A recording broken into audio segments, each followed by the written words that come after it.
नमस्कार, मैं पंकज कुमार कड़वी कॉफ़ी के इस नए अंक में आपका स्वागत है। आज हम जिस विषय पर बात करने वाले हैं, इस विषय पर तो सारी दुनिया बात कर रही है। सोशल मीडिया हो, प्रिंट मीडिया हो या टेलीविज़न मीडिया हो, सभी जगहों पर बात हो रही है।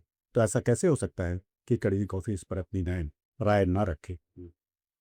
मगर जैसा कि आप जानते हैं पहले से ही कि हम लोग अपनी बातचीत एक और लंबे फॉर्मेट पे इस बातचीत को करते हैं, जिसमें कि ठहर कर समझने की कोशिश, कुछ आपसे सुनने और समझाने की कोशिश। इस बातचीत में अक्सर आपने देखा होगा कि कोई एक किसी गेस्ट हम बुलाते हैं, जिनसे हम उनकी राय जानने की कोशिश करते हैं। मगर हम लोगों ने आपस में ये तय किया कि कड़वी कॉफ़ी की टीम इस विषय पर क्या सोचती है और कैसे सोचती है, इस पर हम अपनी राय रखें। और जैसा कि हम सब जानते हैं कि जो अभी नई जो घटना घटी है, जिसे हम छात्र आंदोलन या बच्चों के आंदोलन के रूप में देखने की कोशिश कर रहे हैं और हमारा देश उसकी कामयाबी भी बना रहा है। मगर अ, इस पर हम लोगों ने जो बात रखने की कोशिश की है, आप इसको अंत तक सुनने की कोशिश करें, तो आपको ये पता चलेगा कि हम लोगों की अपनी राय इस बारे में क्या है और क्या वो राय आपके राय से मेल खाती है। अपनी राय रखने की वजह ये है कि अगर हम इसे छात्रों का आंदोलन या बच्चों का आंदोलन कहते थे, तो जाहिर सी बात है कि हमारी टीम में अफसर अपूर्वानंद जी, जो एक शिक्षक हैं, वो इस छात्रों के आंदोलन को किस नज़रिए से देखते हैं, और निधीश जी, जो एक पत्रकार, एक संपादक हैं, तो एक पत्रकार और संपादक के रूप में इस पूरी घटनाक्रम को किस रूप में देखते हैं। मगर हम जो अपने गंभीर विषयों पर जो सवाल जवाब के रूप में बातचीत करने वाले हैं, इससे पहले हम आपको ये बता दें कि हमने किन-किन विषयों पर हमें बात करनी है। तो यूँ तो हम लोग बात करने वाले हैं किसके राजनीतिक और सामाजिक पहलू पर, मगर एक पहलू जो बातचीत में के क्रम में लोगों के बातचीत के क्रम में आ तो रहा है, मगर उतनी संजीदगी से नहीं आ रहा है, जिसे हम ह्यूमर की बात कहते हैं। अगर आपको पुराने कड़वी कॉफ़ी के किसी अंक की अगर याद हो, तो निधीश जी ने एक बहुत ही विशेष प्रोग्राम किया था, जिसमें कि उन्होंने इस मुद्दे को उठाया था कि संसद या सड़कों से व्यंग्य या हास्य खत्म होता जा रहा है। तो हम अपने गंभीर विषय पर आने से पहले सबसे पहले निधि जी से इस बारे में बात करने की कोशिश करेंगे कि शायद वो अब तो भी उस बात को, उनकी नाराज़गी कम हुई होगी कि आज बच्चों ने जिस तरीके के मीम बनाए, जिस तरीके के हास्य परिहास प्रशासन के साथ किया। ऑफ कोर्स उसमें कुछ गालियाँ भी थी, मगर फिर भी उसको अगर विस्तार से देखा जाए, तो उसे कैसे देखा और समझा जाना चाहिए।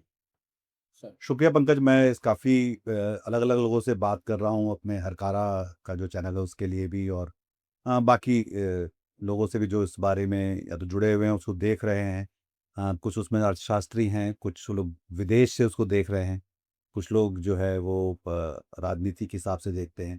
तो और मेरा खुद का जो नज़रिया वो ये है कि जो कि मैं आज राहुल गांधी को भी सुन रहा था, जिस दिन आप हम ये रिकॉर्ड कर रहे थे, तो उनका ये कहना था कि और मेरी बेटी ने कुछ महीनों पहले हमें कहा कि आपकी पीढ़ी ने हम सबको असफल कर दिया।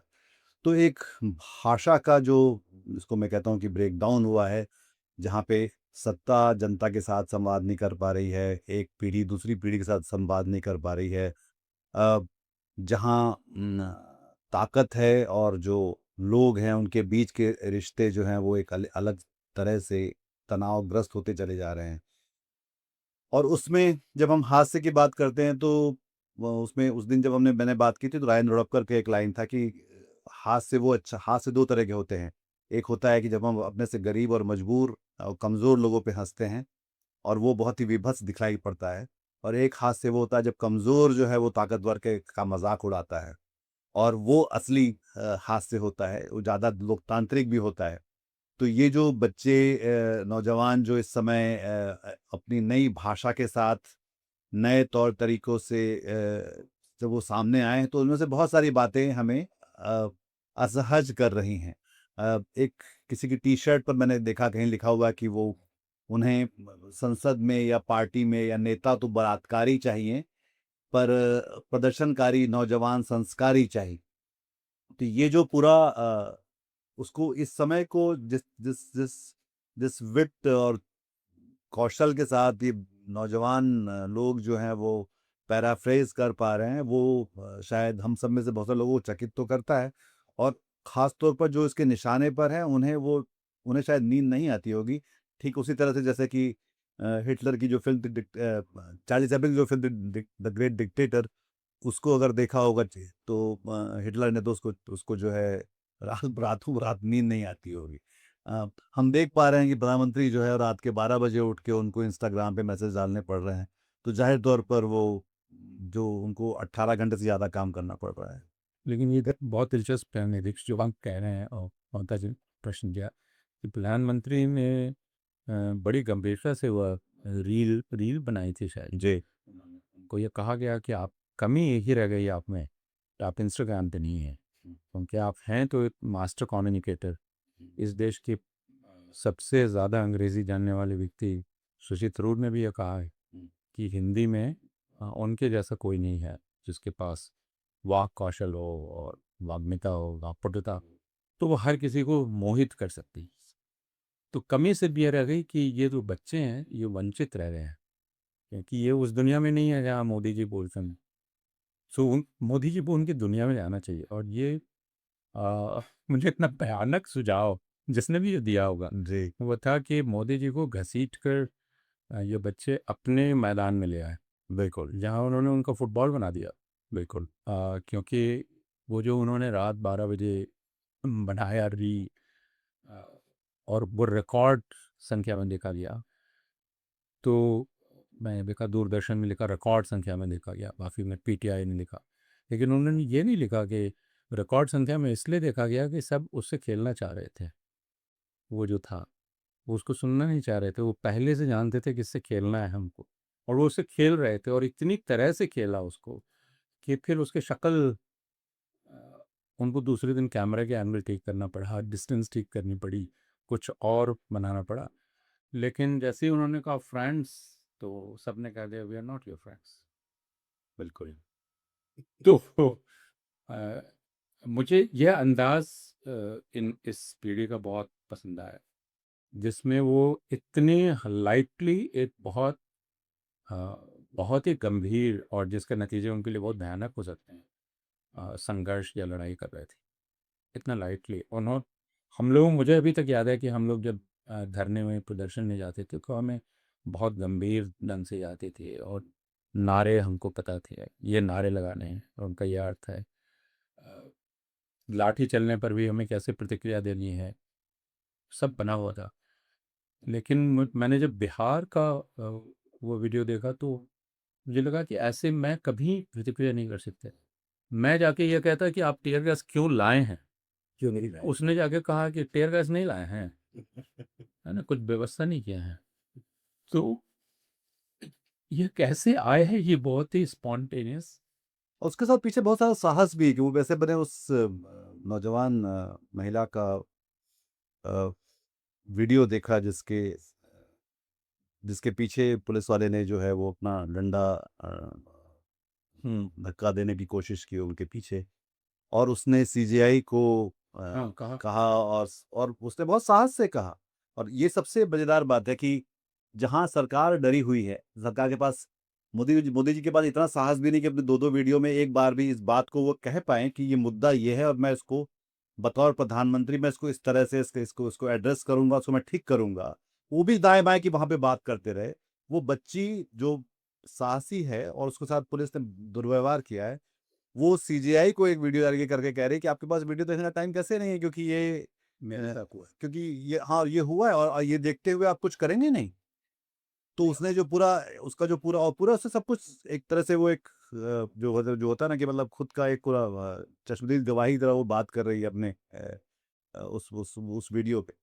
तो ये जो बहुत छोटी-छोटी बहुत सारी हम म्यूटिनीज़ होती हुई देख सकते हैं, अपराइजिंग होते हुए देख सकते हैं इस पूरे उसमें। अ, ज़ाहिर तौर पे अभी हम ये बात कहना बड़ा मुश्किल है क्योंकि अभी भी ये सिलसिला चल रहा है, ख़त्म तो नहीं हुआ है ये।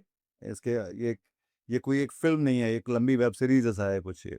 कई सीज़न शायद आएँगे। सीजीआई को दरअसल उसका वो उस लड़की का वीडियो देखना चाहिए, क्योंकि she used F word. And and she said that how dare you, आप ये कह कैसे, आपकी हिम्मत कैसे कहने ये मुझे, मेरे पास वक्त नहीं है। मेरे साथ ये हुआ, तुम्हारे पास वक्त नहीं, आप सीजीआई हैं, इंसाफ फिर है क्या चीज़। बिल्कुल। और मुझे नहीं लगा कि हम में से किसी में ये हिम्मत होगी सीजीआई के लिए ऐसा वीडियो बनाने। नहीं, हम में से हमारे घरों में, हमारे आसपास किसी के साथ ऐसा होगा तो वो लड़कियां क्या करेंगी? या वो अ, हम जानते हैं कि वो हमारे परिवार के साथ उनको ये बात कहने देंगे कि नहीं देंगे। मतलब मुझे मतलब नहीं समझ में आता कि उसके घर वालों ने उसको कहा होगा कि हाँ तुम सीजीआई के नाम पे ये वीडियो जारी करवा, और उसने किया है। और अब ये पास ये चॉइस इस देश के पास है कि हम उसकी आवाज के साथ दें या हम उसको चुप कराएं। और सरकार चुप कराना चाह रही है, ये भी साफ साफ दिख रहा है कि क्योंकि अब वो जो प्लेटफॉर्म्स हैं उनको कह रही है कि ऐसे सारे वीडियोस को आप नोटिफाई कर रही है उनको, सर्वेलेंस पे लगा रही है उनके साथ, उनको उनके फोटो छाप रही है अखबारों में। सरकार वो हर वो चीज कर, वो ऊपर से जो भी कुछ बोल रही है लीपा पोती के नाम पे, अब पीछे से वो हर कुछ वो कर रही है इनको दुश्मन की तरह बर्ताव करने का उनके साथ। सरकार हर कोशिश कर रही है, ये साफ साफ दिख रहा है लोगों को। और वो भी जहां से कर रही है वो उसके पीछे डर है। वो कोई ऐसा भी नहीं कि कोई आप जो है इस गुर्राहट के पीछे जो है डर है इनके सरकार का। मौजूद।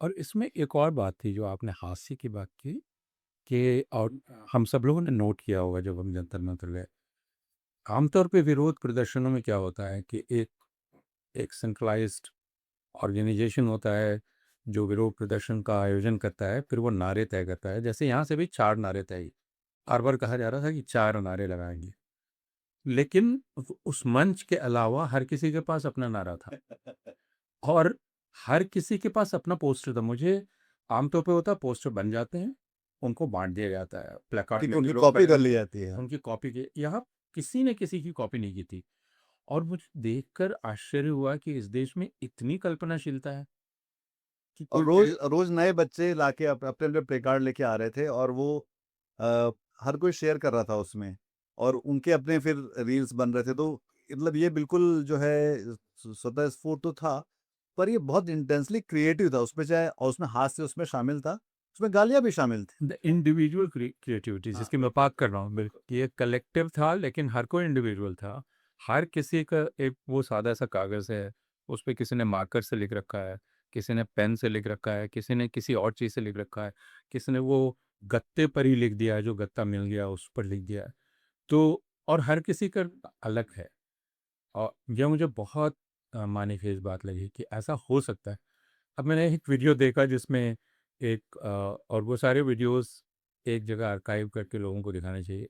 एक लड़का है जो पोस्टर लिख रहा है और उसका पिता है जो पुलिस में है और वो उससे कह रहा है कि आप क्या कर रहे हो, तो कह रहा है कि बस जा रहे हैं, वहाँ जा रहे हैं। तो अच्छा कोई काम धाम नहीं है, तो उसने कहा कि भाई कोई तो एक काम मन से कर लेने दीजिए, जा रहे हैं।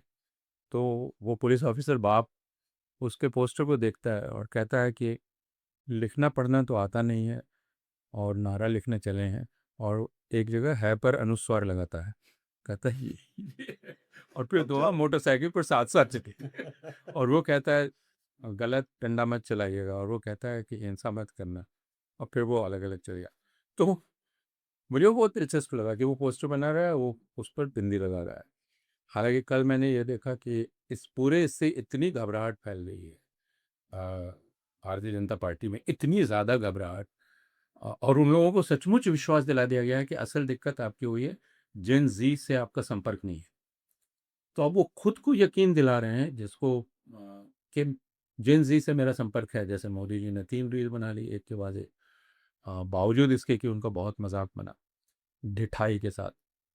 उस तरह मैंने वो लोधी रोड में बहुत सारी होर्डिंग्स लगी देखी जिसमें लिखा हुआ है जेन जी फॉर मोदी। मोदी की यही है, स्पेलिंग बदल गई। कोई पूछ रहा है इसके पीछे कुछ छिपा हुआ अर्थ है। अब आप देखिए कि खुद बीजेपी ने हिंदी का क्या कर दिया है, हिंदी की बिंदी का। सो खैर, तो बच्चों की कल्पनाशीलता जो आपने कहा कि उसको तो सभी लोगों ने देखा, पूरे देश ने देखा, कोई दुनिया ने देखा, और एक उनकी हिम्मत को भी देखा। हम आते हैं अपने उस विषय पर जिस पर अपूर्वा जी, हमारे देश का आंदोलन का इतिहास तो बहुत पुराना है। चाहे वो एकदम शुरुआती दिनों में सुभद्रा कुमारी चौहान जो सड़कों पे उतरती हैं पहली बार 1916 में, उसको ले लें, या हम अपने स्वतंत्रता संग्राम के आंदोलन को लें, या उसके बाद 1975 74 75 के आंदोलन को लें। आंदोलन, और बहुत इसमें से बहुत सारे ऐसे आंदोलन हुए हैं जिसको कि बाद के आंदोलन, जिसमें आप खुद भी उसके हिस्सा रहे हैं। ये जो आंदोलन है और आपके अपने पुराने अनुभवों के आंदोलन, हम आगे बढ़ने से पहले ये समझना बहुत ज़रूरी है कि हमारे अब तक के, यानी कि 2011-12 जिसे अन्ना आंदोलन कहते हैं, जो जहाँ उसको हम अंत कहते हैं, और अब एक नई आंदोलन जो कि 2026 से 11 के भरपूर 26 में, इस आंदोलन में और हम अब तक के पुराने आंदोलनों को, चूंकि ये छात्रों का आंदोलन रहा है, और छात्र भी हम जिसे एक नाम बच्चों के नाम से भी पुकारे जा रहे हैं, तो इसको एक शिक्षक के रूप में आप कैसे देखते हैं, क्योंकि आप खुद भी इस आंदोलन में, हम आपके साथ भी रहे, आप अकेले भी गए बहुत बार, और काफ़ी लोगों को आपने इंटरव्यू भी दिया, उनसे बात भी की, लोगों से भी बात की, इस आंदोलन को और अपने पुराने आंदोलनों को जिसमें खुद भी आप हिस्सा रहे हैं, या अगर हम अपनी आज़ादी से लेकर के या उससे पहले के आंदोलन को देखें, तो सबसे बड़ा फ़र्क क्या महसूस होता है? नहीं, वो तो काफ़ी लंबी कहानी हो जाएगी, उसको हम आज़ादी नहीं, से इसको पहले संक्षेप मैं में। बाद में लेता हूँ। अब कुछ बड़े आंदोलन में याद हैं, इसको मैं आंदोलन नहीं कहता हूँ, मैं शुरू से कह रहा हूँ ये आंदोलन नहीं है, कभी भी नहीं है। ये एक तरह का जन उपहार है, जो खासकर नौजवानों का है, और जिसमें बाकी लोग भी शामिल हैं, उस पर हम लोग आगे बात कर सकते हैं। सिर्फ नौजवान शामिल नहीं है, सिर्फ जेनजी नहीं है, ये एक गलत फहमी है। अ, उससे हम इस आंदोलन इस उभार में क्यों जोर आया, उसको नहीं समझ पाएंगे। अ, लेकिन पहले के आंदोलनों को देख लें, जिसमें तुलना की जा रही है 1974 75 नहीं, 75 में आपातकाल लग गया, आपातकाल के खिलाफ कोई आंदोलन नहीं हुआ, ये हमें ध्यान रखना चाहिए। आपातकाल लगा, फिर इंदिरा गांधी ने आपातकाल वापस ले लिया और चुनाव हो गया। आंदोलन आपातकाल के खिलाफ नहीं हुआ। तो हम कुछ गलत बात मैसेज ना बोलते चाहे। रहते हैं लगातार। आंदोलन उसके पहले हुआ था 1974 में, और उस आंदोलन की वजह, और इसीलिए आंदोलन होते हैं सहयोग, मत इत्तेफाक कई बनते हैं। महंगाई बहुत ज़्यादा थी, 1971 का युद्ध याद कीजिए, उसके चलते दबाव इतना ज़्यादा था देश पर। मुझे बिहार की याद है, क्योंकि बिहार में ही आंदोलन वो था। बिहार में एक मुख्यमंत्री आए, उन्होंने अचानक परीक्षा में सख्ती कर दी, और बिहार में परीक्षाओं में चोरी का एक रिवाज था कि चोरी करना हमारा अधिकार है।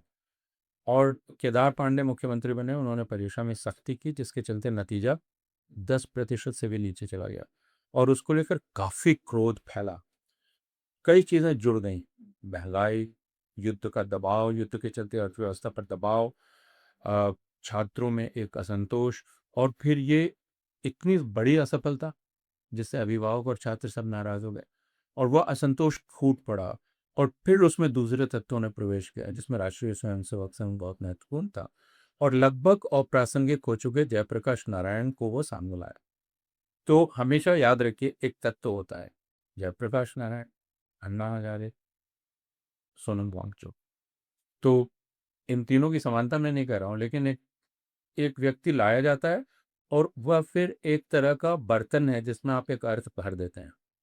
तो जयप्रकाश आए, जयप्रकाश का इतिहास था, उस इतिहास के चलते उनका महत्व था, उसमें जो लोग उनको लाए उन्होंने एक अर्थ भर दिया। वह अर्थ था जो छात्रों के असंतोष से पैदा हुआ था, लेकिन भ्रष्टाचार विरोध, जो बाद में साबित हुआ झूठ था, क्योंकि वे अब्दुल गफूर के इस्तीफे की बात कर रहे थे, जिनके बारे में बिहार में कहा जाता है कि उनसे ज़्यादा ईमानदार कोई मुख्यमंत्री नहीं हुआ। और अब्दुल गफूर हिंदुस्तान के शायद उस वक्त अकेले मुसलमान मुख्यमंत्री थे। और उस आंदोलन में नारा लग रहा था कि गाय हमारी माता है, गफूर उसको खाता है, यह नारा भी लग रहा था उसमें। जयप्रकाश नारायण ने हर चीज़ की अनदेखी कर दी, क्योंकि उनके लिए सबसे महत्वपूर्ण लक्ष्य था, और उन्होंने अपनी मांग बढ़ा दी, इंदिरा गांधी सरकार के इस्तीफे तक चले गए। तो आंदोलन फिर किस दिशा में चला जाएगा, आप उसको ठीक पहले बिंदु से तय नहीं कर पाता। उसी अब उस लेकिन उस आंदोलन का नतीजा क्या हुआ, इस पर और लोगों ने भी लिखा है। उस आंदोलन का नतीजा हुआ, देश में हिंदुत्ववादी दक्षिणपंथी शक्तियों की ताकत में इजाफा। वह एक आंदोलन एक चीज़ थी, उसकी वजह कुछ और रही होगी, उसका नतीजा कुछ और हो गया। वह नतीजा हुआ दक्षिणपंथी ताकतों की में काफ़ी उसकी ताकत बढ़ गई, वो मेन स्ट्रीम हुई, वैधता मिल गई। जयप्रकाश पछताए बाद में, लेकिन वो ये कर चुके थे। तो उस आंदोलन से भारतीय जनतंत्र को नुकसान हुआ, हालांकि वो जनतांत्रिक भाषा में किया गया आंदोलन। तो मैं हमेशा कहता हूँ वो डेमोक्रेटिक मूवमेंट था जिसने डेमोक्रेसी को काफ़ी नुकसान पहुंचा दिया, क्योंकि उसने सेक्युलरिज्म के प्रिंसिपल को कमज़ोर किया और उससे हिंदुस्तान की डेमोक्रेसी को नुकसान होना ही था। उसके बाद का दूसरा बड़ा आंदोलन आप कहते हैं, इसको जिसे अन्ना आंदोलन कहा जाता है, फिर वो झूठ है क्योंकि वो अरविंद केजरीवाल आंदोलन है। अरविंद केजरीवाल जयप्रकाश की तरह अन्ना हजारे को अभिनव सिद्धि से उठा कर लाए। उसके पहले अगर आप सर्वे करा लें, पूछ लें उत्तर भारत के कितने लोग अन्ना हजारे को जानते थे, कोई नहीं जानता था। जयप्रकाश के तो इतिहास के कारण जानते थे। अन्ना हजारे में भी एक अर्थ भरा गया। फिर वो भ्रष्टाचार विरोधी आंदोलन था, ध्यान रहे, और उस आंदोलन की परिणति हुई नरेंद्र मोदी के सम्राट के रूप में आसन ग्रहण करने पर। तो जयप्रकाश आंदोलन और अरविंद केजरीवाल का अन्ना आंदोलन, दोनों ने भारतीय जनतंत्र को काफी कमजोर कर दिया। अब ये तीसरा बड़ा जन उभार हुआ, यह उभार है, आंदोलन नहीं है। आंदोलन, किसान आंदोलन हुआ, शाहीन बाग आंदोलन हुआ, उन दोनों ने जनतंत्र को मजबूत किया। और वो दोनों आंदोलन इसलिए खास हैं कि पहले के दो आंदोलन हो रहे हैं जब एक गैर दक्षिणपंथी सरकार है, ये भी ध्यान रखिए। और ये जो आंदोलन हो रहे हैं, किसान आंदोलन, शाहीन बाग आंदोलन, वो दक्षिणपंथी, यहां तक कि तकनीकी अर्थों में फासिस्ट सरकार के तहत हो रहे हैं, दोनों में फर्क। तो दोनों ने जनतंत्र को मजबूत किया, लेकिन यह जो पूरा जनउभार अभी आया है, इसकी अंतर्वस्तु, इसका कंटेंट पूरी तरह से डेमोक्रेटिक है, क्योंकि ये दो तीन चीजें करता है जिस पर अब बहुत बात हो चुकी है। कि पहले इसने इस बात को खत्म किया कि यह एक ऐसी सत्ता है जिसके खिलाफ बोला नहीं जा सकता, और इस बात को खत्म कर दिया कि इस सत्ता का एक एक्सेप्टेंस लार्जर हिंदू मास में है, इसलिए नहीं बोलना चाहिए क्योंकि वो नाराज हो रहे हैं। और इसको खत्म कर दिया कि बोलने से नुकसान हो सकता है। जो इस जनरेशन ने कहा, नुकसान उठाने का साहस लेकर बोलो, उसको परवाह नहीं करो। तो अगर आप आंदोलनों, मैंने बहुत, हालांकि मैं काफ़ी बोल चुका, लेकिन ये भी संक्षेप है कि इस आंदोलन के अंतर्वस्तु एकदम अलग है। और अभी हम जिस बिंदु पर बात कर रहे हैं, इसमें आंदोलन नहीं बना है, और मैं फिर कह रहा हूँ ये अप्रत्याशित है, दिशा में जा सकता है। सब कुछ निर्भर है कि अभी कौन शक्तियाँ इसमें प्रवेश करती हैं, कैसे संगठित करती हैं, इस जन उभार को किस दिशा में ले जाना चाहती हैं। मैंने देखा आशुतोष रांगा आज शायद राजस्थान के छात्रों से मिल रहे हैं, उनका कहना है वो भारत की शिक्षा व्यवस्था को ठीक कर देंगे। ये मुझे काफ़ी दिलचस्प दावा लगा कि वो तब तक नहीं चैन से बैठेंगे जब तक भारत की शिक्षा व्यवस्था भी ठीक कर दें। तो फिर क्या वो समझते भी हैं कि क्या माने हैं इसका? मैंने आज राहुल गांधी का भाषण नहीं सुना, उस पर आगे हम वो बात कर सकते हैं। मसलन अगर आपने वो भाषण सुना है तो मैं ये जानना चाहूँगा नीतीश से कि आप उस भाषण से क्या मतलब निकाल पाए इस जनउभार के संदर्भ में। मुझे लगता है कि उसमें एक तो ये जो बात, जो शिक्षा की जो बड़ी बात है, जिसमें उसमें राहुल गांधी ने एक बच्ची को कोट किया कि अ, एक हम बार-बार सॉरी बच्ची कहते थे, पर वो सब नौजवान लोग हैं और वयस्क है। हमारी उम्र की मूर्खता है कि हम बार-बार उनको बच्चे कहते हाँ, हैं। बच्चे का। तो तो वो नौजवान जो छात्रा थी, उन्होंने राहुल गांधी जी को कोट किया था कि एक तो वो है कि मैं छात्र हूँ और मेरा खुला दिमाग है और मैं ज्ञान लेने आई हूँ और मैं एक खुले दिमाग से उसको स्वीकार करती हूँ। पर इसकी और भी कैटेगरीज है, जिसमें उन्होंने एक शब्द का इस्तेमाल किया जिसको असंसदीय कहा गया, वो शब्द इडियट है। इडियट नाम की हम लोगों ने बात की थी अपूर की, ये मैक्सिम गोर्की की किताब, नहीं नहीं सॉरी, दोस्तों दोस्तोवस्की की किताब है इडियट। तो अब वो दोस्तोवस्की की किताब इडियट अगर है तो वो असंसदीय शब्द है। ये हमारी नियमावली में ऐसा लिखा हुआ है, पर उस लड़की ने ऐसा कहा वहाँ पे, और जो कि जब राहुल गांधी से जब वो कहा होगा तो वो तो संसद में नहीं कहा होगा, उन्होंने उन्होंने बाहर कहा होगा उसके। तो फिर उन्होंने एक अंधभक्त के बारे में कहा कि अंधभक्त कौन होते हैं, तो अंधभक्त जो है वो एक इडियट के को फॉलो करने वाले या उस पे उसके पीछे लगने वाले लोग होते हैं। वहां से उन्होंने बात शुरू की, पर बात घूम के फिर आई इस बात पे कि शिक्षा परीक्षा का तो एक बहुत ही विहंगम और व्यापक एक तरह से विषय है, जिसको लेकर हम लोग बहुत सारी बातें कड़वी कॉफ़ी में भी अपूर्व खासतौर पे करते रहे हैं।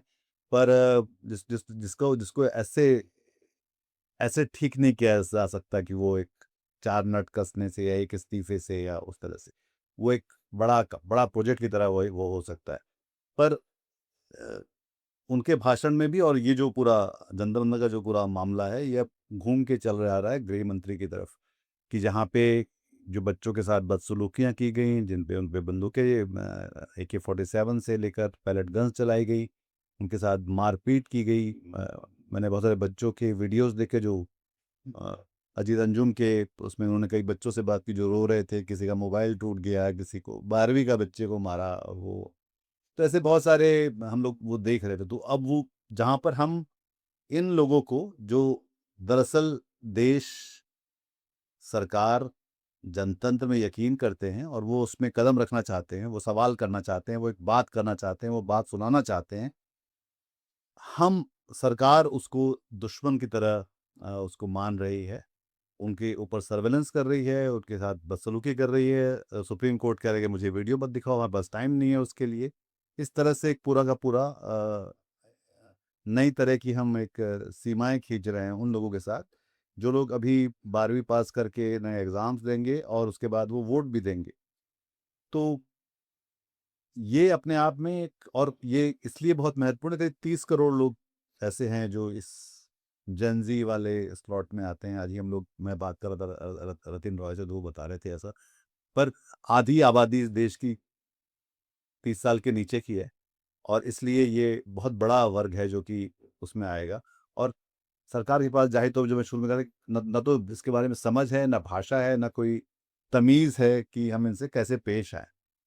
सो हाँ, जी। जब लोग आंदोलन या इस जनभार को देखने के लिए जब वहाँ जाते थे, तो जो बच्चों के मीम्स या पोस्टर्स या उनकी आवाज़ें या उनके नारे तो कानों में पड़ता ही पड़ता था, लेकिन जब उनको वरन करीब से देखी तो मुझे लगता है कि मुझे वहाँ 3 पीढ़ियाँ वहाँ दिखती थी।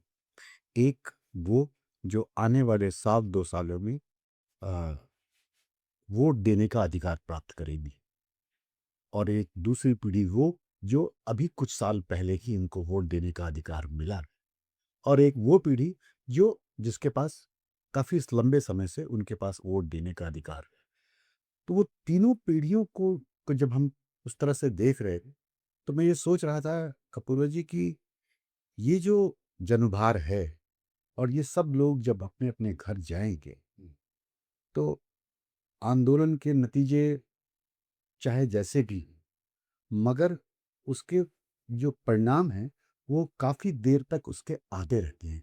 ऐसा हम अपने अनुभवों से कह सकते हैं।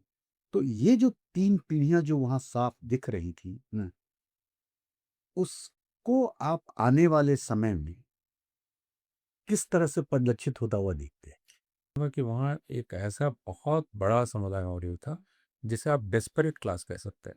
वो डेस्परेट क्लास है। आप कई बार हरकारा में बात कर चुके हैं रथिन राय से, आपने संतोष मेहरोत्रा से भी बात की है, बाकी अर्थशास्त्रियों ने भी इस पर लिखा है। उन्होंने लिखा है, और राहुल गांधी ने जो अपना अपने प्रेस कॉन्फ्रेंस की, और पहले से वो कह रहे हैं, राहुल गांधी इस बात को बहुत पहले से कह रहे हैं, और राहुल गांधी का कहना है कि समस्या सिर्फ नीट इम्तहान की नहीं है। समस्या यह है कि अब जो नौजवान, जैसे हम जब विश्वविद्यालय में आते हैं, कॉलेज में आते हैं, 12वीं क्लास से निकलते हैं, उसके बाद मैं देखता हूँ रास्ता क्या है, रास्ता क्या है, रास्ता क्या है। रतन राय ये कह रहे हैं, कोई रास्ता नहीं है। पहली बार ये कहा जा रहा है कि एक ऐसी पीढ़ी आएगी जो अपनी पिछली पीढ़ी से ज़्यादा बदहाल होगी। बिल्कुल। और ये बहुत भयानक बात है, क्योंकि हर पीढ़ी ये सोचती है कि मेरे माता-पिता जैसे रहे, मैं उनसे। और हम सब लोग ये कह सकते हैं। मैंने अपने बाबूजी को देखा है, माँ को देखा है, डेढ़ कमरे के मकान में सिवान में, एक कॉलेज के अध्यापक के रूप में 250 तनख्वाह, और अब मेरी तनख्वाह 3 लाख रुपए के आसपास है, प्रोफेशनल। अ, तो ये पीढ़ी ये सोच सकती थी। मेरे भाई नेफ्रोलॉजिस्ट हैं, डॉक्टर हैं। लेकिन अब की पीढ़ी ये देख रही है। मेरी एक छात्र ने कहा, और मैं सुनकर मैं स्तब्ध रह गया। उसने कहा कि मेरे माता-पिता मुझे दिल्ली में पढ़ाने के लिए 25,000 रुपए खर्च कर रहे हैं हर महीने। और मैं जब सोचता हूँ तो मैं घबरा जाता हूँ, क्योंकि मैं निकलूँगा तो मुझे 25,000 की तनख्वाह नहीं मिलेगी कहीं, काम नहीं मिलेगा। आप कल्पना कीजिए, एक नौजवान यूनिवर्सिटी में पढ़ रहा है, पढ़ते समय वो दोषी महसूस कर रहा है, क्योंकि वो माता-पिता का 25,000 खर्च कर रहा है, और वो देख रहा है कि उसे 25,000 की नौकरी नहीं मिलने वाली है, काम नहीं मिलने वाला है। तो ये सिर्फ ये नहीं है, ये डेस्परेट क्लास। आप वहाँ जाके देखते हैं, आंगनबाड़ी की एक महिला, बलिया से आया हुआ एक रेलवे का रोज़ा दिहाड़ी पर काम करने वाला मज़दूर, जिसे आप अंडर क्लास कहते हैं, वो एक बहुत बड़ी संख्या में वहाँ मौजूद था। प्लम्बर, बढ़ई, बाकी तरह के काम करने वाले, छोटे-छोटे काम करने वाले, वो वहाँ मौजूद थे। वो वहाँ क्यों मौजूद थे? आमतौर पे ये जो मेन स्ट्रीम मीडिया के लोग हैं, वो जाके माइक घुसा के कह रहे थे, नीट का पूरा फॉर्म मालूम है? नहीं, उसको ज़िंदगी का पूरा फॉर्म मालूम है कि उसकी ज़िंदगी कैसे वो बसर कैसे करेगा ज़िंदगी। तो वहाँ हम जनरेशंस के टर्म्स में ना सोचें। हम ये देखें कि अब यह जो पूरी पीढ़ी है, इसके आगे कोई रास्ता, कोई दरवाज़ा नहीं खुला है। राहुल गांधी ने कहा, मैन्युफैक्चरिंग ताला लगा हुआ है, एंटरप्रेन्योरशिप ताला लगा हुआ है, सर्विस ताला लगा हुआ है। एक ही जगह राहुल गांधी ने दिखाया जहाँ दरवाज़ा खुला है, वो है गवर्नमेंट, सरकारी नौकरी, और वो लाल में था। वहाँ आप कैसे घुसेंगे? वहीं है वो पतला सा दरवाज़ा। ये डेस्परेशन है, बदहवासी है, जो जंतर मंतर पे हमें दिखलाई पड़ रही। और इसलिए इतना गुस्सा था कि तुम लगातार कहते जाते हो कि भारत यहाँ पहुँच गया, वहाँ पहुँच गया, और मैं देख रहा हूँ कि मेरे आगे रहा नहीं। तो जिन्होंने वोट किया, जिनको अभी वोट का अधिकार मिला, हम इस तरह से देखते हैं। लेकिन आप ऐसे देखिए, आज मेरे मित्र सत्य शिवरामन ने एक दूसरी बात की, जिससे उन्होंने कहा कि हम एजुकेशन सिस्टम की बात ही कैसे कर सकते हैं आइसोलेशन में। अब ये पूरा मामला क्या है, जो भ्रम में हम अपने आप को डाले हुए हैं, वो ये कि नीट है, हम कह रहे हैं फेयरनेस। फेयरनेस किस सिस्टम में जाने के लिए? जो अनफेयर है, क्योंकि आप डॉक्टर बनना चाहते हैं ना। और इस देश में डॉक्टर किस सेक्टर में सबसे ज़्यादा हैं? प्राइवेट। 3/4 है शायद वो पूरा जो हमारा मेडिकल इस्टेब्लिशमेंट है। तो और वो 3/4 क्या है? कल मेरे कोलीग का फ़ोन आया, जिनके बहनोई को दिल का दौरा पड़ा। पटना में उनको एक निजी अस्पताल में दाखिल करना पड़ा। उन्होंने मुझे फ़ोन किया, वो शाम तक लुट जाएगा, मेहरबानी करके उसको सरकारी इसमें किसी तरह दाखिल करने के लिए बोलिए। एक मध्य वर्ग का आदमी बोल रहा है कि प्राइवेट हॉस्पिटल में वो इमरजेंसी में गया, शाम तक उसका जो बिल बनेगा वो वो देने की हालत में नहीं रहता। किसी तरह पोशिश पैरवी करके उनको भर्ती कराया गया। तो हम कह रहे हैं कि ये फेयर होना चाहिए एग्जामिनेशन, फेयर चांस मिलना चाहिए, कानून बन जाना चाहिए। लेकिन वो किसकी ये कोशिश कर रहा है? उस नौजवान को बताया जाए कि तुम कोशिश कर रहे हो अनफेयर सिस्टम में घुसने के लिए, जिसमें खुद तुम अनफेयर काम करोगे ना। और मेरी एक परिचित की बेटी ने कहा कि भैया, मैंने अपने हॉस्पिटल में नीचे वाला स्लॉट ले लिया है, क्योंकि ऊपर वाला स्लॉट लेने पर मुझे ये करना पड़ेगा। यानी एक मरीज़ आएगा तो उससे इतना रुपया वसूल करवाना पड़ेगा तो मैं उससे बचने के लिए मैंने नीचे का पेज शॉट है लिया।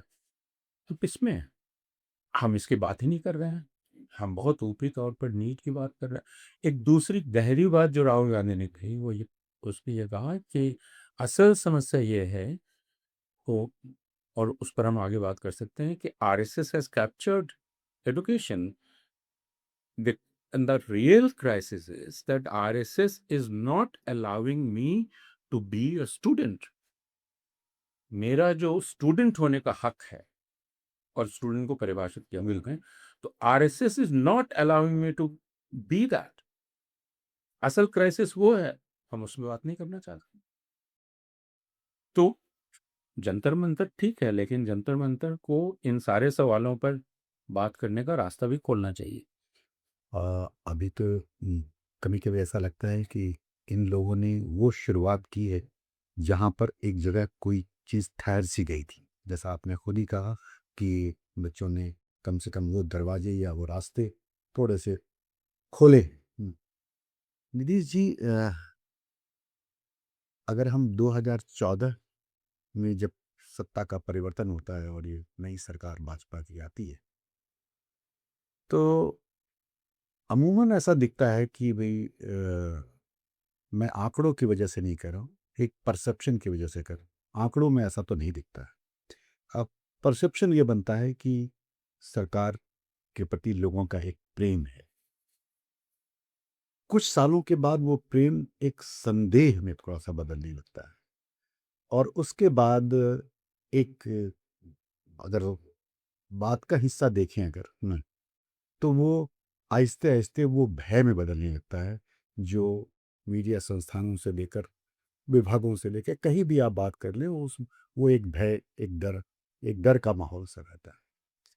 और अब अगर हम देखें तो वो, अगर उसको इस जो भी जंतर मंतर पे हुआ उससे थोड़ा सा पीछे जाने की कोशिश करें, तो ये जंतर मंतर की भाषा समझ में आने लगती है कि वो एक समय प्रेम, फिर थोड़ा सा संदेह, फिर एक भय, और उसके बाद बना आक्रोश। तो अगर एक संपादक के तौर पे अगर आप इस पूरी इसको देखते हुए अगर एक संपादकीय लिखते, तो आप इसको कैसे वर्णन करें? तो 12 साल पहले जब ये नरेंद्र मोदी का जब आगमन हुआ दिल्ली में, तो उसके पहले मेरे ख्याल से बहुत सारे लोगों को एक तरह से यकीन था कि चीज़ें बदलेंगी, अच्छे दिन आएंगे, जिसके बारे में था। और शायद देश इस हालत में भी था कि जहाँ पे लोग थक गए थे उन सारे कोयला और 2G और ये सब उस समय बहुत लंबे समय से चल रहा था, और फिर ये अन्ना मूवमेंट जो हो गया, तो वो एक मनमोहन सिंह की सरकार को ख़त्म करने में एक उसका योगदान था। हालांकि जब अब पलट के देखते हैं तो लगता है कि वो उतना बुरा नहीं था। अब इन 12 सालों में जो जिन जिन वादों के साथ या जो बातें कह के नरेंद्र मोदी आए थे, वो तो बिल्कुल बदल चुकी। अ, चाहे हम लोकतंत्र के जो सारे स्तंभों को देख लें, कि चाहे वो न्यायपालिका हो, चाहे मीडिया हो, चाहे नौकरशाही हो, चाहे विधायिका हो, हर जगह बिल्कुल एक तरह सैबोटैश हुआ है, साफ-साफ अगर हम कह सकें तो। तो और उसके बीच में बहुत सारे लोग ऐसे हैं, जैसे मैंने एक रिबॉन मनीष हैं रायगढ़ में, तो वो कहते हैं वो पहली बार उन्होंने मोदी को वोट दिया था। वो शिशु मंदिर से निकले हुए हैं, और भी मतलब राहुल देव से बात की जो कि सन से जुड़े रहे, और अ, तो उनका उनमें सब में आप देख सकते हैं कि एक बहुत बड़ा वर्ग है भारत में, जो जो एक बायर्स रिमोर्स कहते हैं कि हमने एक चीज़ खरीदी थी पर वो सौदा हमारे लिए खराब निकला। जैसे कि हम अ, सब्जी मंडी में जाएं और हम एक फल खरीदें, वालों को बाद में पिलपिले और सड़े हुए निकले अंदर से। पर ये तो वो है कि मैं जो जो सेब खरीद के देख रहा हूँ, जो मुझसे जो बताया गया कि ये सेब लीजिए और ये सबसे बहुत बढ़िया है, वो अंदर से सड़ा हुआ, पिलपिला और बदबूदार निकल रहा है। और ये लोग देख पा रहे हैं। बायर से मोड़ से होता है कि मैंने इस पे यकीन जो कर लिया कि ये सेब ठीक था। तो हमको इस बायर्स रिमोर्स को समझने की ज़रूरत है कि इन 12 सालों में बहुत सारे लोग ऐसे हैं जो इससे गुजर रहे हैं, और उनमें कुछ लोग अभी भी होंगे जिसके बारे में, जैसे वो अंधभक्त के बारे में बात कर रहे हैं, कि वो लोग अभी भी मानते हैं कि ये सबसे अच्छा दिन है। दूसरा वर्ग इन 12 सालों में वो है जो कि जिन्हें इस बात की बहुत अ, सुख शांति संतोष था कि दो चीज़ें हुई। एक तो हिंदू धर्म का जो है वो 33 करोड़ देवी देवता में से एक देवता को या एक ईश्वर को हमने स्थापित किया, बाकी सबको थोड़ा सा उनके माता हाशिए से थोड़ा सा हाशिए पर खिसकाते हुए एक को हमने किया। वो भी हम ठीक से मैनेज नहीं कर पाए। ठीक है, वहाँ भी चढ़ावा चोरी वोरी सब ये सब, वो तो एक तो बहुत बड़ा सेगमेंट वो था जो कि जहाँ जो खार खा के बैठा हुआ है नरेंद्र मोदी जी को, क्योंकि इन्होंने भी पीएमओ से चलाने की कोशिश की धर्मस्थल को। दूसरा जो ये नया वर्ग है, अच्छा दूसरा एक और बात है, मेरे साथ एक ड्राइवर थे जो कि शाखा में जाते थे और आरएसएस से जुड़े हुए थे। तो उनका ये कह रहा था कि जब मैंने उनसे पूछा कि ये ऐसा क्या है इस सब में, देख तो वो बड़ा खुश था कि राम मंदिर हो रहा है, मोदी जी हैं, राइट विंगी का। और बोला तुम्हारे बच्चों के साथ अगर अच्छा नहीं हो तो तभी तुम इसको चाहोगे। दूसरा कहा कि नहीं। तो अब आप देखो जंतर मंतर में जो सबसे अच्छी बात ये थी मेरे ख्याल से कि वहाँ पे कोई हिंदू मुस्लिम नहीं हुआ। वहाँ पे पूरा का पूरा नौजवान, चाहे जो भी था, और चाहे वो मेल हैं, फीमेल हैं, ट्रांस हैं, हिंदू हैं, मुसलमान हैं, जो भी हैं, सब लोग इकट्ठे होके, क्योंकि वो सबका दुख एक साझा दुख था। तो हम एक तरह से एक बड़ा योगदान हम शायद देख पाए, और मैं चाहता हूँ कि ऐसा देखें कि जंतर मंतर ने हमको उस साझेपन में वापस, इस देश को वापस लेकर वो आया।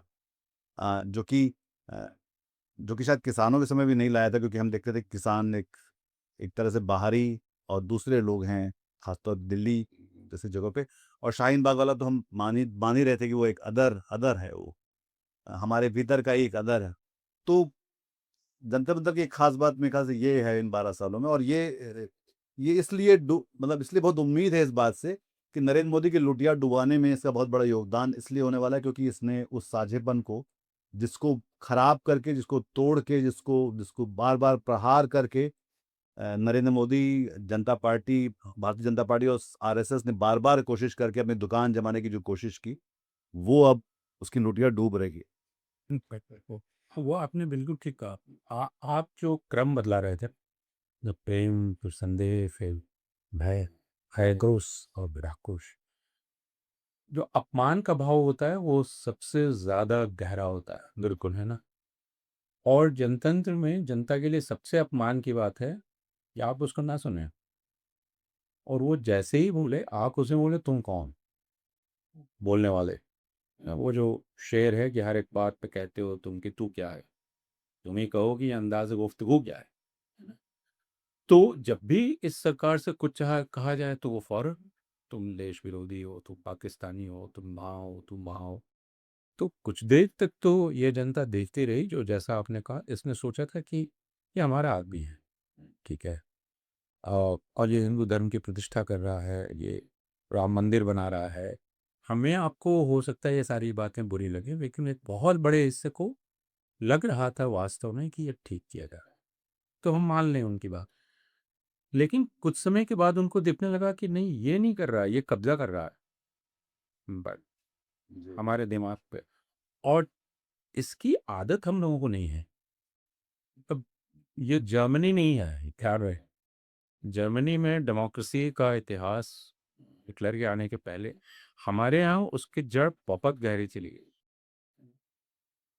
तो हमारे यहाँ तो डेमोक्रेसी की शुरुआत में ही वो किस्सा मशहूर हो गया था कि एक बूढ़ी औरत ने नेहरू का कॉलर पकड़ा और कहा कि क्या मिला, तो नेहरू ने कहा कि ये मिला कि तुम प्रधानमंत्री को कॉलर पकड़ के पूछ सकती हो क्या मिला शर्मा।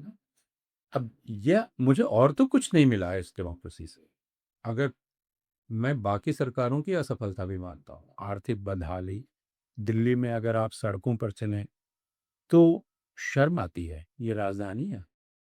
तो ये 15 साल का किस्सा नहीं है, 70 साल का किस्सा है। हमारा एक राजिन में एक जगह है रायपुर के पास, वहाँ तीन नदियाँ फिजिकली मिलती हैं। वहाँ कोई सरस्वती कोई लुप्त नहीं है, तीन नदियाँ सच में मिलती हैं, महानदी, पैरी और एक और नदी। तो वहाँ के श्यामाचरण शुक्ला विधायक हुआ करते थे। और फिर एक दिन लोग बिदक गए, यही जो, क्योंकि तीन चीजें चाहिए होती है लोगों को, उम्मीद, यकीन और गैरत, बिल्कुल है सही ना। बात। उम्मीद, ये सारा जंतर मंतर आप देखो, ये उम्मीद है, इनको यकीन उठ रहा है, उम्मीद अभी भी है, और गैरत को आपने ललकार है। उन लोगों को, श्यामाचरण जी मुख्यमंत्री थे, बड़े मतलब राष्ट्रीय स्तर के परिवार से आते थे, सब था। पर जब लोग बिदक गए तो वो आए, और उन्होंने काफी काम किया था उस जगह पे, नहरों का पूरा नेटवर्क खड़ा किया था। और मुझे गिरजा शंकर हमारे सीनियर जर्नलिस्ट उन्होंने हमें बताया कि जब वो वहाँ पे गए और उनसे जब लोगों ने कहा, उन्होंने बुलाया कि मुझसे बात तो करो, मैं तुम्हारे प्रचार करने आया हूँ, तो लोग उन पे वहाँ सभा में भी नहीं जा रहे। फिर उन्होंने बोला कि देखो मैंने तुम्हारे लिए कितने काम किए, तुम्हारे नहरें बिछे, बोले ले जाओ अपनी नहरें तो। हाँ, लोगों ने कहा कि तो ये जो पूरा हाईवे दिखाएँगे, ये मतलब कि ये दिखाएँगे कि मैंने राम मंदिर बनाया और फिर चढ़ावा चोरी की मैंने, तो वो सब भी इतना खोखला और वो धोखे की तरह लगता है। और फिर वो लगता है कि अच्छा ये एहसान किया है क्या कोई, ये काम आपको करना था, या आप सिर्फ अ, वोट बटोरने के लिए ये सब करते दिखलाई दिए। हाँ, और वो भी बात है कि चूंकि नरेंद्र मोदी के बारे में इतना अध्ययन हो चुका है, मुझे लगता है इतनी ज़्यादा चर्चा कि भारत की किसी प्रधानमंत्री की नहीं हुई हो। जितनी हुई और वो भी बहुत बुरी बात है, क्योंकि वो हम पर छा गया। हम सुबह से रात तक उसके अलावा बात नहीं कर पाए। मुझे अभी तक अपने पिता के आखिरी दिनों की याद है। मैंने शायद नीतीश को एक बार बताया कि वो अपने चेतना की उस हालत में थे, जब आप कह सकते हैं इधर से उधर। और एक दिन वो अचानक मुझको बहुत नाराज़ हो। मैंने कहा कि तुम इसके अलावा कुछ नहीं लिखते हो।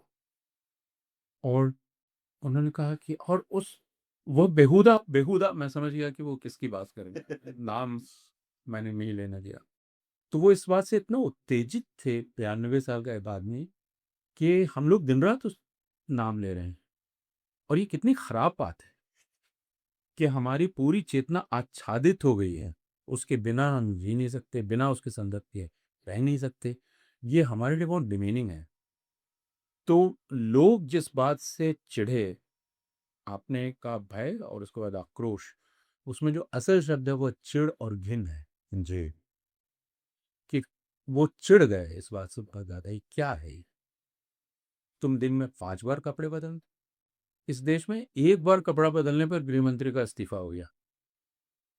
ये वो मुल्क है, ये वो मुल्क है जिसमें एक इतना बड़ा अर्थशास्त्री प्रधानमंत्री, वह सुबह से शाम तक एक ही कपड़े में काम करता रहता था। तुम ये 5 कपड़े बदलते हो, तुम कर क्या रहे हो? तो ऐसा नहीं है कि लोग देख नहीं रहे हैं, वे भी देख रहे हैं, जिनको वास्तव में लग रहा था कि ये अच्छा काम कर रहा है अभी तक। लेकिन उनके मन में एक, और मैंने इस घिन को देखा है एयरपोर्ट से आते हुए टैक्सी ड्राइवर से बात करते हुए। एक बार मुझे इतना डर हुआ, क्योंकि वो टैक्सी ड्राइवर इतना उत्तेजित हो गया अपनी घिन में, मुझे लगा वो एक्सीडेंट कर देगा। इतना उत्तेजित था वो। आ, क्योंकि हर किसी को लग रहा है। अब मुझे जो कहा उन लोगों ने वो ये था, और इन छोटी छोटी चीज़ों पर हम ध्यान नहीं देते हैं। मैं निकला तो अचानक एक दिन मैंने देखा कि सारी काली पीली टैक्सी पर भारत टैक्सी लिखा हुआ है। भारत टैक्सी। तो मैंने पूछा कि आपसे पूछा भी था? बोला नहीं। मैंने कहा फिर आप भारत टैक्सी कैसे हो गए? उसके बाद जो उसने शुरू किया वो गालियां आपने जंतर मंतर पे सुनी, जो उसने टैक्सी में करना शुरू किया। तो ये घिन थी। उसने कहा कि मुझसे बिना पूछे हम लोगों को बना दिया, और इससे मुझे कोई फायदा नहीं है, और इससे आपको भी कोई फायदा नहीं है। वो टैक्सी ड्राइवर बतला रहा था। तो हमें एक ही चीज़ तो मिली है इस देश से। मैंने कहा कि अ, हमें अच्छी सड़क बहुत नहीं मिली, अच्छी शिक्षा नहीं मिली। एक ही चीज़ मिली, वो गैरत थी। तुम वो भी छीन लेना चाहते हो। तो तो ये मेरे लिए सबसे बड़ा नुकसान है, और मैं इसको बर्दाश्त नहीं कर सकता। कुछ लोग गंवा देंगे शायद, लेकिन ज़्यादातर लोग नहीं गंवा सकते। हम लोगों की बातचीत में एक चीज़ जो अभी निकल के आ रही है वो ये कि शिक्षा की व्यवस्था या शिक्षा की हालत यहाँ हमारे देश में कितनी बुरी है ना, ये किसी से छुपा नहीं है। मगर शिक्षा का महत्व कितना है, ये भी काफ़ी अच्छी तरह से उजागर होकर सामने में आया ना। तो जिस तरह से अभी आपने रांका का उदाहरण दिया कि वो कह रहे हैं कि हम इसको ऐसे बदलेंगे या वैसे बदलेंगे, या सरकार अपनी तरफ से कह रही है कि इन परीक्षाओं में हम ये बदलाव लाएंगे या इसमें ये कड़े नियमों का प्रावधान करेंगे। तो क्या दूर दूर तक कहीं आपको कोई एक उम्मीद की किरण सी दिखती है कि ये आम बच्चों का धरना प्रदर्शन जो किसी एक हद तक कॉम्पिटिटिव एग्जामिनेशंस के लिए ही था, सिर्फ नीट नहीं था उसमें, जीआरई और तमाम सारे एग्जाम्स उसमें थे। मगर बात तो शिक्षा की ही हो रही थी, जो जो किसी भी तरीके से धार्मिक नहीं हो पाया, किसी भी तरह से वो जातीय नहीं हो पाया। तो क्या सरकार या समाज देखिए, कोई नदीम दबाव में कबीर आए एक थे? बात कह रहे थे जो बहुत महत्वपूर्ण थी। उन्होंने कहा कि जंतर मंतर पे एक जनता थी, हिंदू मुसलमान नहीं, ट्रांस, औरत, पुरुष। क्यों एक जनता थी? कौन सा एक तत्व था जो उन्हें एक बना रहा था? तो शिक्षा थी, है ना? क्योंकि वह फिर सबका इंटरेस्ट है, वो मुझे मोबिलिटी देता है, गतिशीलता देता है, मैं जिस दायरे में हूँ उससे बाहर निकलने में मेरी मदद करता है, वो मुझे मुझ में उम्मीद जगाता है कि मैं निकल सकता हूँ।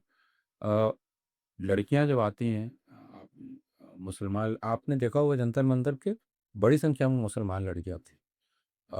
तो जंतर मंतर एक बहुत सुरक्षित जगह थी जी। और हिजाब लगाए हुए, निकाब पहने हुए, बुर्का लिए हुए भी मैंने देखा लड़कियां थी। तो शिक्षा का एक तत्व था जो सबको एक जनता बना रहा था, वो उम्मीद जगा रहा है। लेकिन मैं फिर मैंने हरकारा के उन एपिसोड्स की याद दिलाना चाहूँगा और रथिन के लेखों की और बाकी की। शिक्षा अंततः एक अर्थव्यवस्था का भी हिस्सा है। आप अगर उस अर्थव्यवस्था को नहीं देख रहे हैं तो आप शिक्षा को ठीक नहीं कर सकते हैं अलग से। ये एक भ्रम है। उस भ्रम में हम जीना चाहते हैं, जी ले, लेकिन अगर अर्थव्यवस्था आप यही रखना चाह रहे हैं तो फिर आप शिक्षा को ठीक नहीं कर सकते। आप ठीक करेंगे, सिर्फ लीक नहीं होगा। लेकिन वो क्या शिक्षा का ठीक हो जाना है? अंततः उस कंपटीशन में एक बहुत छोटा हिस्सा जाएगा, बड़ा हिस्सा बाहर रहेगा, वो वंचित है। अब मेरे मित्र सत्या कहते हैं कि भाई, सीटों की संख्या इतनी कम क्यों है, बिल्कुल। इतने कम मेडिकल कॉलेज क्यों हैं? आखिर इस कंपटीशन की सैंक्टिटी क्या है? क्यों तुमने बना रखा है? और सेंट्रलाइज क्यों कर रखा है? और सेंट्रलाइज क्यों तमिलनाडु कितने सालों से कह रहा है। आज मैंने एक बयान पढ़ा जो बिल्कुल ठीक था। उसने कहा कि अभी भारत के जो सर्वश्रेष्ठ डॉक्टर हैं, अच्छे डॉक्टर हैं, उनमें से कोई नीट से नहीं निकला है। नीट किस चीज का इलाज है? तो नीट के चलते कोचिंग कितनी गुना बढ़ी है, नीट के चलते तनाव कितना बढ़ा है। पर फैमिली इन्वेस्टमेंट जो है, मतलब एक परिवार का, एक बच्चे का नहीं, उसके तो 2 साल 3 साल जो मेहनत कर रहा है वो एक इन्वेस्टमेंट है, पैसे का इन्वेस्टमेंट है। उसके घर में, उसी के घर में किसी और बच्चे के पैसे काट के उस पे बच्चे पे पैसे लगाए जाते हैं। तो वो एक, अगर आप एक यूनिट पे जाके देखो कि वो एक माइक्रोकॉस्म में जहाँ पे कितना सारा चीजें जो है उसके अराउंड नेविगेट की जाती हैं, और वो लाखों करोड़ों तक पहुंचता है उस तरह से। और शिक्षा तो मतलब हम 3 पीढ़ी पहले, जैसे मतलब मैं सोचता हूँ जैसे कि हमारे इलाके के बारे में, मेरे मेरे पिता एक किसान, उससे वो लोग खेतीहर लोग थे जो कि बाहर निकले। उसी दौरान ओम प्रकाश वाल्मीकि वहाँ से बाहर निकला, जो कि जैसे त्यागियों के बारे में जूठन लिखी, और पर वो भी पढ़ के वहाँ से आए। तो ये तो हम सब के लिए एक लाइफ बोट की तरह थी कि पढ़ोगे तो कुछ बनोगे कहीं, फिर एक और कुछ निकल के आएगा, सिलसिला उससे बनता चला जाए। ये उसको रोकना है एक तरह से। आपके पास वो, ये उसका भी ब्रेक डाउन है उस उम्मीद का, जो जहाँ पे लाइफ बोट की तरह हम शिक्षा लेके निकलते हैं। और दूसरी बात अब ये, क्योंकि बाहर आप जा नहीं सकते, अब देश छोड़ के नहीं जा सकते, अब आप गल्फ कंट्रीज में नहीं जा सकते जहाँ पे 1 करोड़ भारतीय शायद काम करते हैं, क्योंकि वहाँ भी युद्ध चल रहा है। उनकी इकोनॉमी भी आगे आगे पता नहीं किस तरह से आगे बढ़ेगी। तो वो सब कुछ के बीच में, और दूसरी बात ये कि अभी ये यहाँ से शुरू हुई है बात, ये अमित शाह की तरफ जा रही है निशाने पर, ये गडकरी की तरफ भी जाएगी, ये निर्मला सीतारमण की तरफ जाएगी, जब रुपया जो है आपका जो है अफगान अफगान का जो वहाँ जो करेंसी उससे भी नीचे चली गई है आपकी, अफगानिस्तान की उससे। इसमें तो कोई संदेह नहीं है कि लेकिन मैं उस बात को थोड़ा निदेश के बात से मैं सहमत हूँ। अगर पूरा कर लें कि हम अगर शिक्षा पर ही ध्यान केंद्रित करें, तो नीट तो एक चीज़ है ना, वे कॉम्पिटिटिव एग्जामिनेशंस, क्या यही पूरी शिक्षा? ठीक है, ये एक समस्या है कि आप सीयूईटी का क्या कर रहे हैं, जो जिससे अब आप एडमिशन ले रहे हैं यूनिवर्सिटी। सीबीएसई का 12th। सीबीएसई को हम भूल ही गए इस पूरे इसमें। सीबीएसई एक बहुत बड़ा स्कैम है, और सीबीएसई एक बहुत छोटा बोर्ड है इस देश का, लेकिन वो इतना ताकतवर है कि वो पूरे देश पर प्रभाव डाल रहा है। सारी जो कॉम्पिटिटिव एग्ज़ाम्स होते हैं, उनका सिलेबस सीबीएसई तय करता है। फिर स्टेट बोर्ड से पढ़े हुए लोगों का क्या? स्टेट बोर्ड अब नकल कर रहे हैं सीबीएसई की। सीबीएसई सिलेबस बना रहा है अब आरएसएस के मुताबिक। फिर मैं फिर राहुल गांधी पर लौटता हूँ कि राहुल गांधी ये कह रहे हैं, असल समस्या अभी है कि आरएसएस तुम्हें स्टूडेंट नहीं होने दे रहा है, और जब तक तुम उससे निजात नहीं पाओगे, ये जो तुम यहाँ एमसील लगा रहे हो नीट में, जेईई में, फिर सीबीएसई में। पंचर पंचर लगा रहे हाँ, हैं, ये मतलब तो ये मुसलमानों को पंचर पंचर कहते थे, पंचर तो ये लगाते दिख रहे हैं। हाँ, इन सब से कुछ नहीं होने वाला। मैं यूनिवर्सिटी में हूँ, आप एक इतने बड़े पैमाने पर इस देश के करोड़ों लाखों छात्रों के साथ जो धोखाधड़ी हो रही है, हम उसकी बात नहीं कर रहे हैं। आप विश्वविद्यालय में सिलेबस कैसे बना रहे हैं? क्या वो शिक्षा के उद्देश्यों के अनुसार बनाए जा रहे हैं? स्कूल में क्या सिलेबस शिक्षा के उद्देश्य के अनुसार बनाया जा रहा है, या एक विशेष दल की अपनी वैचारिक इच्छा के अनुसार बनाया जा रहा है? मतलब मैं देखिए, हम सब लोग शिक्षित कैसे होते हैं? मुझे इतिहास थोड़ा समझना चाहिए, भूगोल समझ में आना चाहिए, अर्थव्यवस्था थोड़ी समझ में आनी चाहिए, मैं समझ सकूं क्यों मेरे साथ जो हो रहा है क्यों हो रहा है। शिक्षा यही तो करती है ना।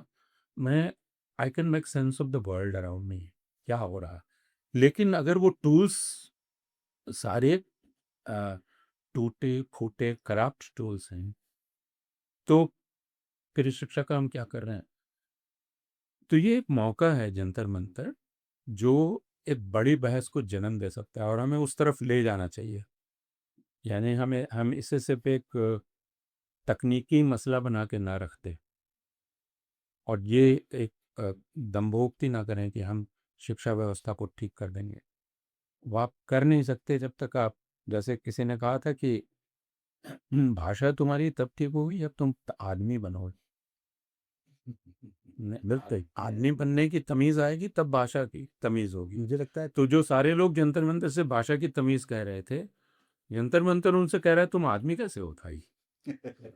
आपकी तमीज़ पे एक बात याद आ गई। उससे पहले मैं एक बात कहूँ कि काफ़ी सारे शिक्षाविद लोगों ने और आप लोगों ने भी इस बात को कहा है कि जो नई जो प्रक्रिया है जिसमें कि हमें लोगों को सेलेक्ट करने के प्रतियोगी परीक्षाओं के माध्यम से जो सेलेक्ट करते हैं, वो बेसिकली सिलेक्शन नहीं है, एलिमिनेशन का प्रोसेस है कि हम एलिमिनेट करके उसको अंदर में लेते हैं। ज़ाहिर सी बात है, शिक्षा एक बहुत ही गहन और गहरी समस्या से गुजर रहा है। इस पे तो काफ़ी कुछ ध्यान देने की ज़रूरत है।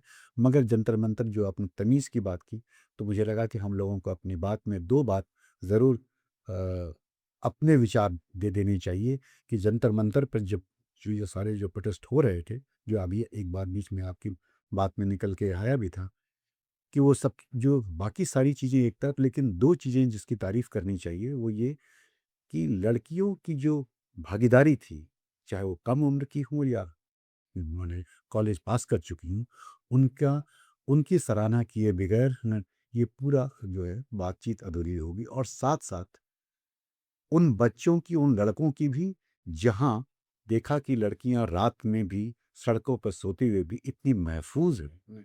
तो कल तक ये इस समाज को, इस देश के नेताओं को इस बात को समझने की कोशिश करनी चाहिए कि जिसे आप बहुत बार बार नकारा कहकर हटा देते हैं न, या उसके क्षमता पर सवाल उठाते हैं, उसने 3 तरह से उसने दिखाया कि वो कितना उसके सीने में दम है, और साथ ही साथ वो कितना शिष्टाचारी भी है, और अपनी बात को कहने के उसके पास में अपने भाषाएं, अपने लैंग्वेज में वो बात करता है।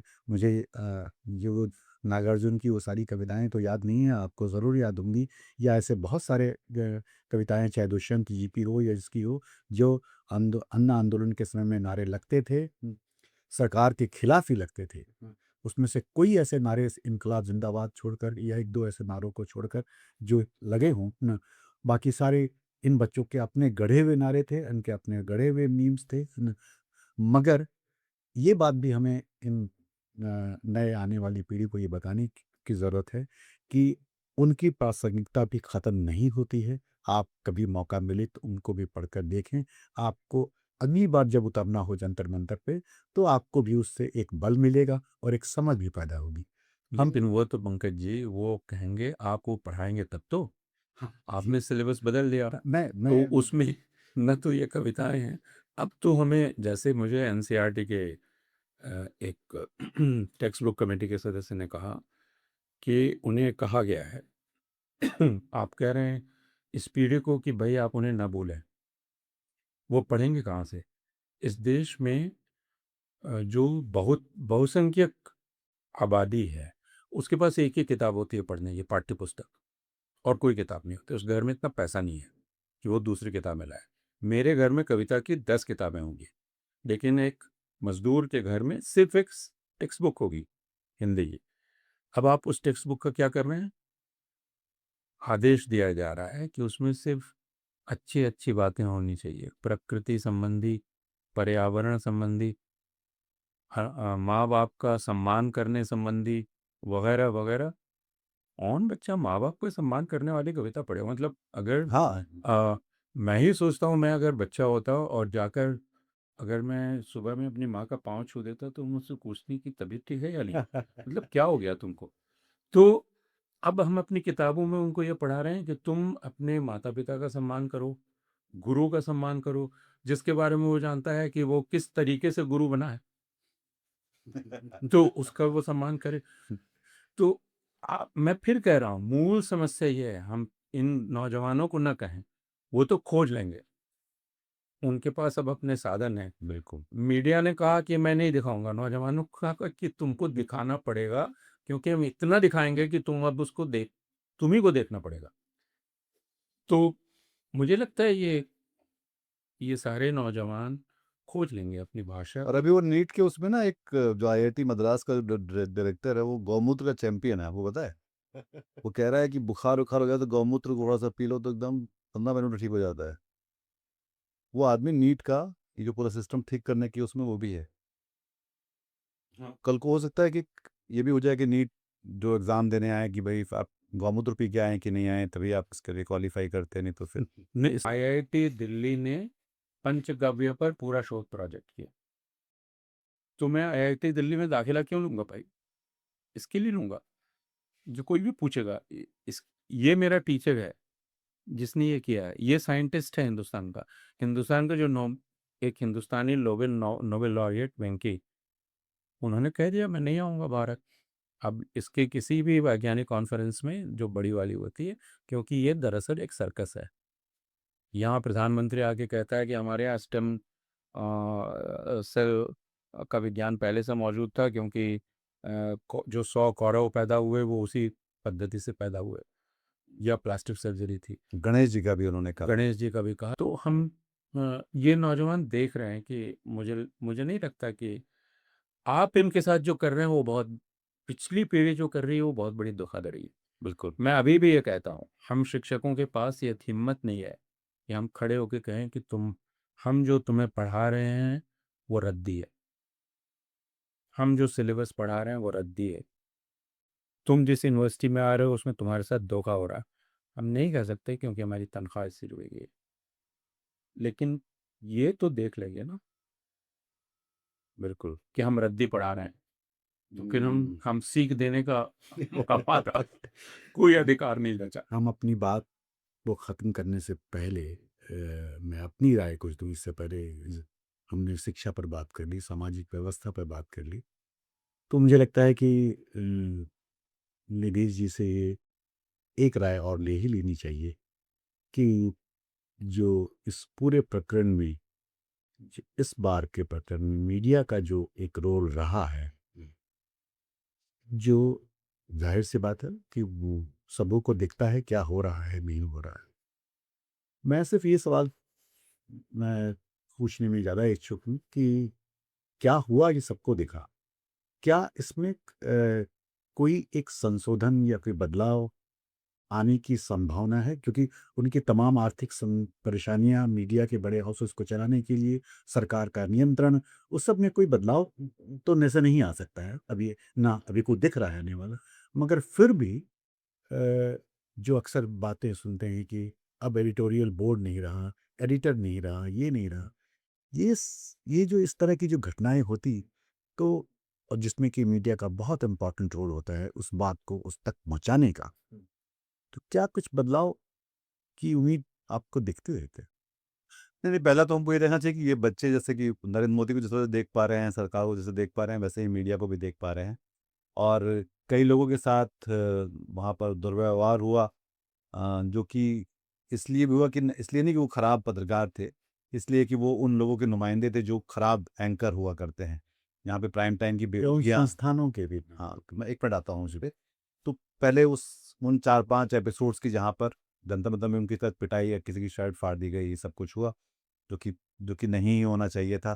पर वो एंकर्स के साथ उनका गुस्सा था, जो कि उस बात को एक्नॉलेज करने को तैयार भी नहीं थे कि उनके साथ जो कुछ हो रहा है, उसके पीछे जो मीडिया संस्थान थे और मीडिया इंडस्ट्री और जर्नलिज्म का पेशा दोनों अब बिल्कुल अलग-अलग होते हुए दिखलाई पड़ते हैं। जैसे कि हम देख सकते हैं कि शिक्षा में भी कि यूनिवर्सिटीज़ का जो बिज़नेस है और शिक्षा का जो एक मिशन होता है वो किस तरह से है। तो मीडिया इंडस्ट्री में जर्नलिज्म की गुंजाइश कम होती चली गई। मेरे जैसे व्यक्ति जो, मैं अपने आप को अनएम्प्लॉयबल जर्नलिस्ट बोलता हूँ क्योंकि अब मुझे कहीं इस मीडिया इंडस्ट्री में नौकरी नहीं मिल सकती, और जिस तरह से मिलेगी वो शर्तें शायद अब मंजूर नहीं होती हैं उस तरह से। तो पर मुझे लगता है कि हमको ये बात करनी ही पड़ेगी कि नए सिरे से किस तरह से हम इन छोटी छोटी पहलों को सामने लेकर आए। जनता जनता से जितना भी काम की रिपोर्टिंग जो होती हुई दिखलाई पड़ी वो इन्हीं यूट्यूबर्स और छोटे-छोटे जो इनिशिएटिव्स थे उन्होंने जाके वहाँ से ग्राउंड रिपोर्टिंग की, उन्होंने लोगों से बात की। लोगों ने अपने, जैसे कि मैं जिस नौजवान महिला के बारे में बता रहा था कि वो लड़की ने अपना वीडियो पोस्ट किया है। ये इसके ज़रिए एक पॉलीफ़ोनिक कन्वर्सेशन होता है जिसको जिसको बहुत सारे लोग जब अपनी बातें कहते हैं फिर वही खट्टी होती हुई चली जाती है। हाँ, तो वो हो रहा है जो कि पहले एक हम एक मुखी थे, दूरदर्शन हमारे हमारे सामने था तो एक ही दूरदर्शन था, बाकी टीवी चैनल नहीं थे। फिर टीवी चैनल आए, फिर अब जो है वो फिर वो डिजिटाइज़ हुआ और अब हम सब देख सकते हैं कि कौन किस तरफ खड़ा हुआ है, कि कौन जो मीडिया चैनल जो एक एक ये उनका अंत भी है एक तरह से। ये फिर नरेंद्र मोदी का नहीं, हाँ, अंत नहीं हो रहा है या खात्मे की तरफ नहीं जा रहा है। इसमें मीडिया का भी जिसको हम जिस तरह से जानते थे, वो अब खत्म होता हुआ दिखलाई पड़ रहा है।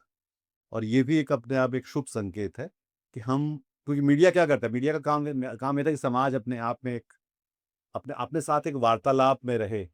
वो वार्तालाप को डिसरप्ट कर रहा था मीडिया, उसको इनेबल नहीं कर रहा था। वो उसमें झूठ फैला रहा था, वो प्रोपेगेंडा कर रहा था।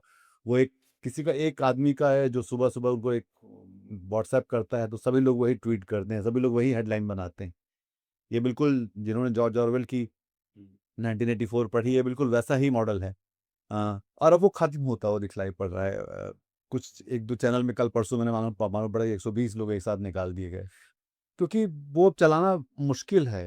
अब एक एक झूठ को कितना कितना खींच-खींच के कितना बढ़ा सकें। तो वो जो गुब्बारा है वो दरअसल फट गया। हट गया। देश ने जो बात कही अ, उसी को अगर हम थोड़ा बढ़ा लें, 1942 में जब गांधी को ये कहा गया कि वे सविनय अवज्ञा, उसके पहले कि उसका समाचार वे नहीं दे सकते नेक्स्ट में, तो उन्होंने देश के लोगों को कहा आप सबको समाचार पत्र बजाना पड़ेगा चलता फिरता। ये उन्होंने कहा। ये लगता है गांधी छिपा कितने साल हो गए, 1942 में। 2026 में अभी है। हाँ, 2026 में लोगों ने सुन लिया और सब अब चलता फिरता मीडिया है, किसी को ज़रूरत नहीं है। मुझे याद है कि हम लोग जब कोई कार्यक्रम करते थे, कोई जुलूस निकालते थे, कोई धरना करते थे, हम अखबार के दफ्तर जाते थे, चिरौरी करते थे, आ जाइए, रिपोर्टर भेज दीजिए। वो बहुत ही ऐसे कहते हैं हमारे पास समय नहीं है, आप एक नोट भेज दीजिए, प्लस नोट भेज देना, वो भी 2 दिन बाद लगेगा। प्रेस नोट भेज दीजिएगा।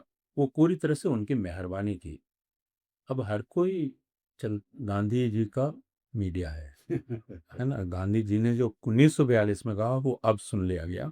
अब सबको आप छिपा नहीं सकते। पैलेट गन आप चला रहे हैं, बड़ा मीडिया हो सकता है उसको दबा दे, उसके पास अगर उसका ये वो भी तो रिकॉर्डिंग, लेकिन जिस मोबाइल पर रिकॉर्ड कर दिया मोबाइल पर पे उसने तुरंत उसको डाल दिया क्योंकि इनके बाकी सारे दुनिया के सोर्सेज जो है ना वो लोग ही हैं। जैसे कि ये बहुत क्लासिक उदाहरण है, जब लादेन को जब मारा गया तो एक पास के एक डॉक्टर के घर से उसने कुछ आवाजें सुनी, उसने कुछ वीडियो बना के ट्वीट किया कि यहाँ एबोटाबाद में कुछ तो कुछ सरकार तो चुप ही रहती, सरकार को तो पता नहीं था कि वहाँ क्या हो रहा है, अमेरिकन बताएंगे नहीं कि क्या हो रहा है। तो ये सारी जगहों पे मालूम पड़ा कि लोगों को सबसे ज्यादा खबर लोगों के मोबाइल में सबसे ज्यादा चीजें निकल के आती, फिर वो अ, जो मीडिया हाउसेज है वो भी वहीं से एक तरह से उन्हीं का इस्तेमाल कर रहे हैं। उनके पास कोई अपनी ओरिजिनल कोई खबर जब होती है तो उन्हीं के पास होती है तो उसपे। इसलिए यह सबसे अच्छी बात है जो मीडिया पर हम बात खत्म कर रहे हैं, तो लोगों ने अब अपनी जिम्मेवारी संभाल ली है। सामान भी है आप जिस सच को छिपाना चाहते हैं वह सच छिपेगा छिपे क्योंकि हर कोई अब मीडिया को तो फिर हम अपनी बात को यहाँ ख़त्म करें इससे पहले मैं एक संदेश हम लोगों की आदत होती है कि जब हम सरकार के खिलाफ आंदोलन करते हैं तो साथ साथ हम ये भी कहते हैं कि भाई हमें समाज के साथ संवाद करने की ज़रूरत है क्योंकि सरकार समाज का ही एक रूप है। और अक्सर हम समाज की बात मैं अपनी खास करके मैं समाज की बात इसलिए उठाने की कोशिश करता हूँ ना, क्योंकि अगर समाज बदलेगा तो ही सरकार बदलने की कोशिश करेगी, समाज के दबाव के बगैर नहीं। और सरकार को मैं ये संदेश देना चाहता हूँ कि ये समाज कभी भी आप इसे सोया हुआ या मरा हुआ महसूस ना करें। मैं ये कभी भी जाग जाता है, कभी भी उठ खड़ा होता है। और समाज को ये बात मैं बताना चाहता हूँ कि और ख़ास करके उन माँ-बाप को या वो लोग जो लोग इस आंदोलन में शामिल नहीं हुए मगर हसरत रखते हैं या उसके खिलाफ रहते हैं, उन्हें ये पता होना चाहिए कि इस देश में बहुत सारी चीज़ें में ऐसी हैं जो खड़ी दिखाई देती हैं, वो आंदोलनों का ही नतीजा है। उदाहरण के तौर पे अगर आप छत्तीसगढ़, झारखंड या मध्य प्रदेश या गढ़चिरौली जो महाराष्ट्र का इलाका आता है, गोंदिया, भंडारा इन तमाम जगहों पर अगर आप जाएँ तो आपको बहुत बड़े पैमाने पर आपको हरियाली दिखाई देगी, आसमान साफ दिखाई देगा, खेतों में हरियाली भी दिखाई देगी, फसल भी लहलहाते हुए दिखाई देंगी। मगर आप अगर वहाँ करीब जाएँ, जैसे अभी छत्तीसगढ़ में भी आंदोलन चल रहा है वहाँ केन-बेतवा की नदी को लेकर के, तो आप देखेंगे कि तमाम हरियालियों या उस जो जो पिक्चरों में आप कभी देखते होंगे या किसी सिनेमाघरों में, उस हरियाली के दिखने में वहाँ के लोगों का लहू या पसीना बहा हुआ है। इसलिए ये बहुत ज़रूरी है कि हम इस तरह के किसी भी आंदोलन को, किसी भी प्रदर्शन को गैर कानूनी, गैर ज़रूरी कहकर नज़रअंदाज न करें। ये सरकार से भी उम्मीद करता हूँ और समाज भी उसके प्रति एक सहमति का ना सही मगर उसकी असहमति भी इतनी बड़ी ना हो जो खुद को उसको अपमानित करने जैसा लगता हो। धन्यवाद, आपने इस प्रोग्राम को देखा। आप लोगों से दोबारा से मैं ये अपील करने की कोशिश करता हूँ कि कड़वी कॉफ़ी को देखें, उसको सब्सक्राइब भी करें और साथ ही साथ ये बताना बहुत ज़रूरी है कि हरकारा जो करंट अफेयर्स पर प्रोग्राम करता है, जो रोज़ आप उसको देखते हैं ना, उसे भी आप देखें और सब्सक्राइब करें। बहुत-बहुत धन्यवाद।